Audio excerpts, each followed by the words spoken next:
Good morning. Welcome to the Driller Newscast, a weekly update on the news and stories impacting the drilling industry. I'm your host, Brock Yorty, and we have an exciting week of news. We're going to start in Alaska with the North Slope gas release incident that happened in March by ConocoPhillips. Next, we're going to jump into the waters of the United States discussion with the EPA and the Army, and how right now, May 23rd, if you're listening this morning at the release of this episode at 4:30 tonight to 6:30, there is a live stream of roundtable number 2 involved with the Midwest. Finally, this week's news on mining is going to drive right into our feature, where we're going to discuss rare minerals required for green energy technology and the regulations and what we're doing as a country right now to drive a better supply chain for those. But before we get into all of that, let's talk some safety. For this week's safety topic, I would like to discuss inhalation of fine particulates and the damage it can have to our bodies. In many other industries, including mining and blast hole drilling and quarry work, things that we are involved in a lot of dust and silica exposure, we focus a lot on this. But in the drilling industry, we have these same possibilities with mixing of drilling fluids and grouts and cements and other fine particulates we're working with. And we need to consider the damage that's happening to our bodies. So, workers who inhale fine particulates are at risk of developing serious, sometimes fatal illnesses such as lung disease called silicosis, lung cancer, and chronic obstructive pulmonary disease, COPD. Also, this inhalation has been linked to kidney disease. So, as we decide who on the job site is going to be mixing our drilling fluids, or grouting, or using cement or graphites, these fine particulates that can get into our lungs and start to block up, we need to be using an N95 dust mask. That's going to help us prevent 95% of that particulate. And obviously, if we get a industrial hygienist on site and we start doing a full study and say maybe you're mixing these drilling fluids inside a box truck, we need to understand that 300 mesh particulate, we may need a better respiratory plan in place. But we're not going to talk about that today, other than you should make sure that you have proper fit to that mask. Beyond that, gentlemen, ladies, we're a dirty industry, and hygiene is a big factor in preventing this particulate inhalation. As we wrap up mixing, we need to be dusting off. We need to be washing our hands before we grab that bottle of water or we decide to grab something quick out of the truck for lunch. It all comes down to that. And at the end of the day, from where the job truck is situated on site to you all climbing in, closing the windows, and driving back to the shop, we need to be removing all of our gear that's covered in dust and doing a thorough job of cleaning up before we get in there. I know a story of a industrial hygienist that was taking a look at a horizontal directional job site that was doing a lot of mixing a day, 8-10 pallets of bentonite along with polymers. And the men mixing, no issue. And they were trying to decide what the largest exposure was.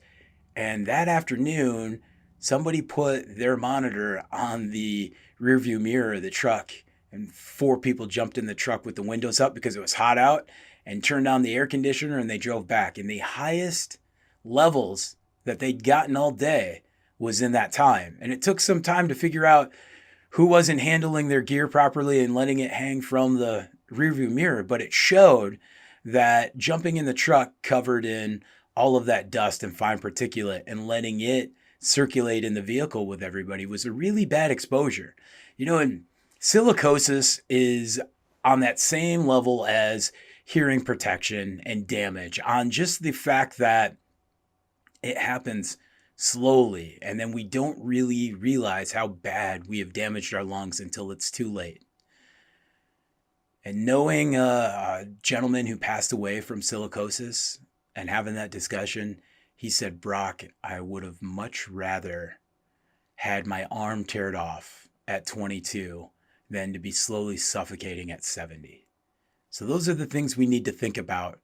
We can look at our respirable crystal silicon standards, 1926 period 1153, and you can see that everything that says drills on it doesn't say we need any sort of protective mask, but we need to realize the exposure. And the next time we see the new guy that looks like he's mixed more mud on his belly than he has through the hopper, we need to make sure he's being smart and being cleaned up, and that we're not taking that home and tracking it amongst our house and other places. Be safe out there. And now on to the news impacting the drilling industry this week. In early March, a disposal well drilling project in Alaska's North Slope for ConocoPhillips intersected a shallow gas reservoir. The gas release was first detected on March 4th. The company, in a statement last week, said that by March 8th, it had secured the location, determined the most probable gas source, and established a control flow path for the gas into its central facility at the Alpine development. The flow of gas from the source was stopped as of March 29th. The waste disposal well was cemented to surface, and the company said ConocoPhillips Alaska said no gas had been detected beyond the CD1 pad. The best news of this situation is there were no recordable injuries, no damage to the tundra, and no wildlife impacted by these reports. The company says it will incorporate its findings from its investigation into future projects. Obviously, we'll see more investigation into this and we'll continue to follow this, but when we're a responsible drilling company and we act quickly, we can see how fast our measures can be taken to prevent impacts. And let's face it, we need to be able to continue these drilling projects. Good job, ConocoPhillips. Now, jumping over to the waters of the United States. If you're listening to this Monday morning, May 23rd, this evening at 4 p.m. to 6:30 p.m. Eastern is the second of the 10 regional roundtables held by the EPA, U.S. Army, and regional stakeholders. You can find the live stream at epa.gov, WOTUS /public outreach and stakeholder engagement. Each roundtable will allow stakeholders to engage and discuss their experiences with implementing the definition of the waters of the United States, including challenges and opportunities within the geographic areas for those roundtables. This discussion will also provide an opportunity for participants to discuss geographic similarities and differences, particular water resources that are characteristic of or unique to each region, and regionally specific feedback about implementation. This all comes down to the Clean Water Act. And the Clean Water Act prohibits the discharge of pollutants from a point source to navigable waters unless otherwise authorized under the Act.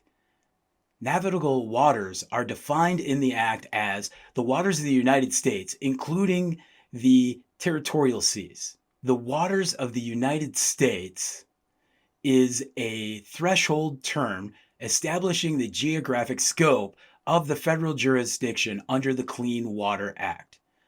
The term waters of the United States is not defined by the Act, but has been defined by the EPA and the Army in the regulations since the 1970s and jointly implemented in the agency's respective programmatic activities. These regional roundtables are one important mechanism for the agencies to consider the regional variations in the implementation of WOTUS, given the diverse water quality and quantity conditions in diverse parts of the United States. The regional roundtables will provide opportunities to discuss all of these topics and advocate for what's important for each region, from mining to agricultural needs to how these are now being defined as standing water in the middle of a pasture for a large cattle owner. This is a big deal. And with the 8 remaining roundtables, with roundtable number 9 happening right now this evening, if you're listening on May 23rd, it's time for us to be paying attention to this and advocating for the right implementation. And it's excellent to see that we're having these roundtables throughout the country. All of these roundtables are going to be hosted virtually, and you can find them at epa.gov/WOTUS/public outreach. It's very easy to get to the website and see these, but you should definitely check out your region or all of them and be paying attention to the weeks to come on how this is going to impact the waters of the United States. This is a big deal, especially as we look at the Colorado River Compact and the Great Lakes Compact and all the rest of the water news that's going on. This is something that we need to be involved in from a state association all the way up to the national association. And we're seeing our important associations doing the right thing and keeping us up to date. Now let's jump over into the Western United States and mining and how that is aiding into everything we need to be doing for our green energy initiatives for net zero. Salt Lake City, Utah. Rio Tinto officials and Governor Spencer Cox unveiled a plan in early May that at the Kennecott refinery west of Salt Lake City, where tellurium will be produced. And this was reported by Utah's Fox 13. The company says it is one of 2 in the U.S. to produce tellurium, which is listed as a critical mineral by the U.S. government. Most of tellurium production comes from China and other countries. Rio Tinto is working with the U.S. Department of Energy on ideas to produce more tellurium.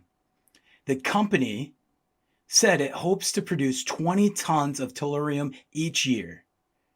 If we can produce it here, we're going to be a lot better off, said Cox. We need this product. It is what we use in lots of different aspects, from vulcanizing rubber, but most importantly, it is what we're using in solar panels. And so this is a big deal. And this jumps right into our main story of the week, which is on rare minerals and our supply chain in the United States and the initiatives we're taking to get there. For our main story for the week, I want to continue this discussion on what just happened with Rio Tinto and Salt Lake City. See, these critical minerals provide the building blocks for many modern technologies and are essential to our national security and economic prosperity. These minerals, like the rare earth elements lithium and cobalt, can be found in products from our computers to household appliances. But more importantly, they are key inputs into clean energy technologies like batteries, electric vehicles, wind turbines, and solar panels, which is what we're working for that net zero. As the entire world transitions to a clean energy economy, global demand for these critical minerals is set to skyrocket by 400 to 600% over the next few decades. And for lithium and graphite used in electric vehicles and batteries, the demand will increase as much as 4,000%. We are increasingly dependent on foreign sources for many of these processed versions of these minerals. Globally, China is the powerhouse controlling the market for processing and refining cobalt, lithium, and many rare earth and critical minerals. In February 2022, the White House released an initiative to secure these critical minerals. It's called a Made in America Supply Chain for Critical Minerals. This statement followed the 1-year anniversary of the Executive Order 14017, which ordered a review of vulnerabilities in our critical minerals and material supply chains within the next 100 days. You can go to whitehouse.gov and look at that 100-day supply chain study and understand what we need to do to have these 21st century methods in place to be able to continue on all of our net zero goals. In these studies, we can see we need to create a 21st century standard for the extraction and processing of critical minerals. The White House recommends that the government works with private sector and non-governmental stakeholders to develop and adopt comprehensive sustainability standards for essential minerals such as lithium, cobalt, nickel, copper, and other minerals. The White House further recommends establishing a team with expertise in mine permitting, environmental law, to identify gaps in statutes and regulations that may need to be updated to ensure new production meets strong environmental standards throughout the life cycle of the project, ensuring meaningful community consultation, and to continue consultation with tribal nations. We're seeing this in the news from the mines that have asked for permitting near Yellowstone, or mines that are near tribal lands, or tribal lands that want to open their own mine. The goal is to examine the mining process at all stages and to understand how we can reduce time, cost, and risk of permitting without compromising our strong environmental benchmarks. So how are we going to do this? It's recommended that a federal agency led by the Department of Interior, with the support of the White House Office of Science and Technology Policy, establish a working group comprised of agencies such as the Department of Agriculture and the Environmental Protection Agency and others to identify potential sites where critical minerals can be produced sustainable and responsibly in the United States while adhering to the highest environmental, labor, community engagement, and sustainability standards. It is recommended that the federal agency work with private sector, states, tribal nations, and stakeholders, including the representatives of the labor, impacted communities, and environmental justice leaders, to expand sustainable, responsible, critical mineral production and processing in the United States. This is huge. This is exactly what the mining industry needs.